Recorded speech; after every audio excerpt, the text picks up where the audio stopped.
Your Excellency na viongozi wote ambao wamefika hapa, hamjambo. Hamjambo tena.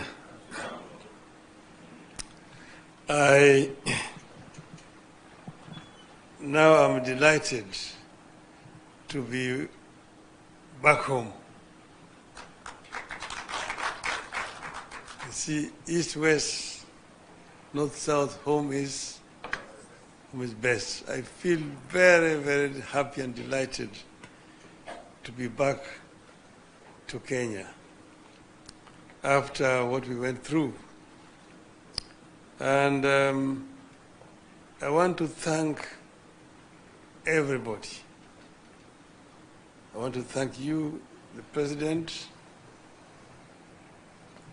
the Deputy, the Ministers, the leaders, and Kenyans generally, who traveled with us this journey across the length and the breadth of the continent of Africa.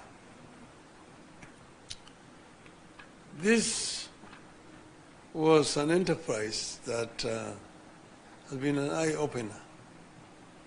It gave us opportunity to understand our continent better, to engage and talk with the leaders across the whole continent of Africa, north, south, east, west. We now know more clearer the challenges that faced our continent. I have an opportunity to meet with over 40 presidents of African countries in their own capitals and talk to them not just about my candidature, but also listen to them tell me the challenges that they are facing as countries. If you listen to the talks, you see that problems are facing our continent are very similar in nature. And you also get to realize that most of them, of course, are historical. They have their roots in the way Africa has, the way the neo-colonial system has continued to exploit Africa after political independence. So we came up with a program to make Africa work. We came up with a program first to bring peace, to silence the guns in the continent. Because without peace there can be no development. And all over Africa guns are singing, as part of the resolution that was made in 2013 to silence them by 2020. We came up with a very ambitious program of infrastructure development to interconnect our continent.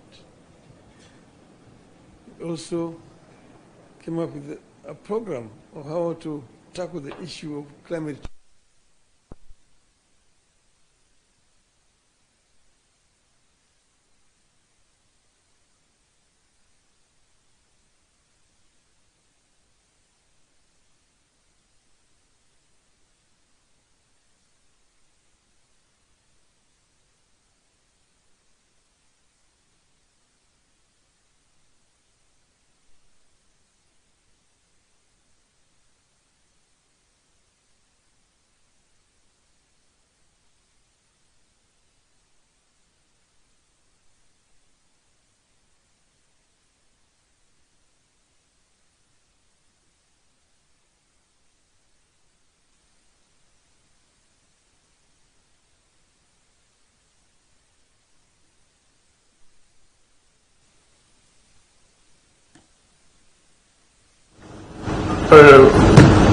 Created quite a bit of awareness in the continent. And I'm very grateful for the reception that I received throughout the continent. And finally, we went to this. Before I went to Addis, the women of Kenya, orange women, hosted a prayer meeting for me in Bomas of Kenya. They prayed for me, for the God of Kenya to give me victory. And I told them, look, I'm going to Addis, and you shouldn't be worried. You shouldn't be worried at all. Because I was actually picking this from a story I got from a friend of mine. But you should never worry at all. If you are sick, don't be worried. There are only two things that can happen to you. You can recover or you can die. If you recover, there's nothing to worry about. But if you die, you've also nothing to worry about.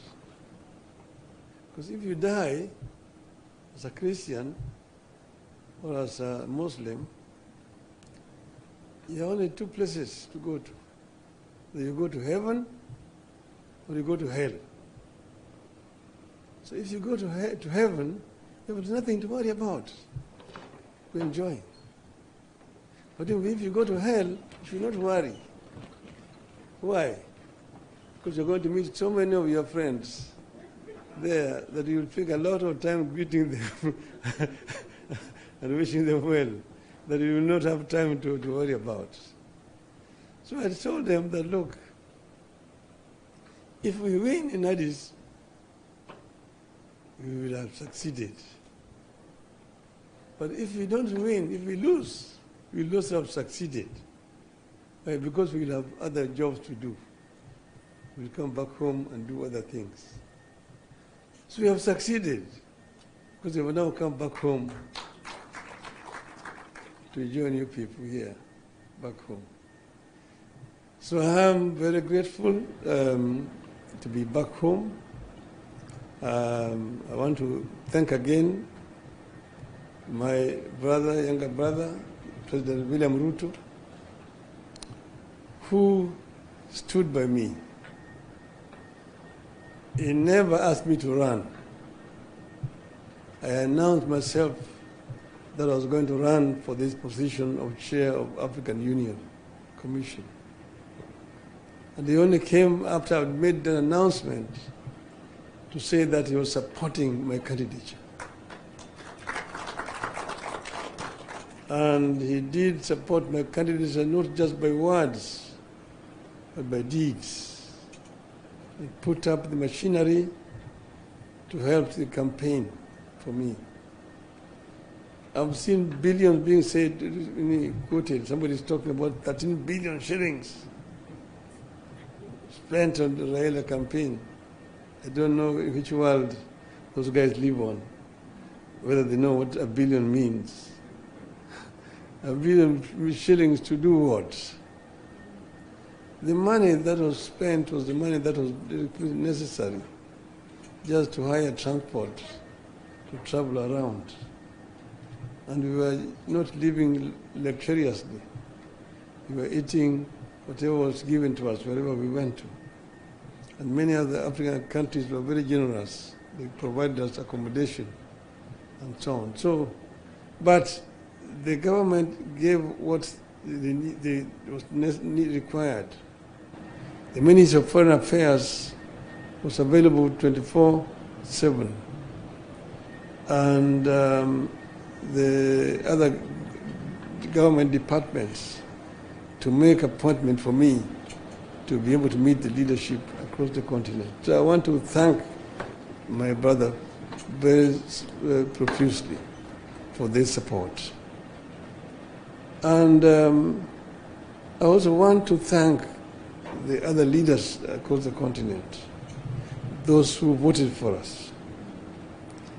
There are those who stood with us to the last moment and voted. And if we had wanted, we would have completely stopped the elections, because you require 2/3 to be elected. And these leaders were ready to go with us to the end, and they would not have been able to get the 2/3. So I thank them.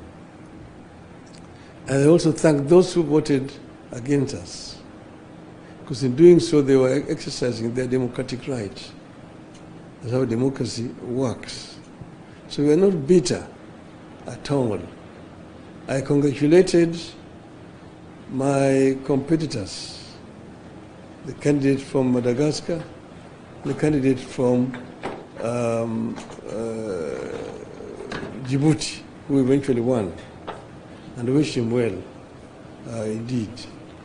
So we are available to help the continent of Africa, but more importantly, we are also available for Kenya. I'm back home here. I'm going to meet with my friends, my supporters, and I'm going to consult widely what's going on forward. And in due course, we're going to announce our way forward. So we'll give a way forward very, very shortly. Today, we just came to meet. I asked for this meeting to come and thank the President and his team for the support they've given me, and also to thank the Kenyans who have supported me throughout all this period of campaign. And I just want to say, watch this space. I will be talking again. Thank you very much. Thank you, my brother.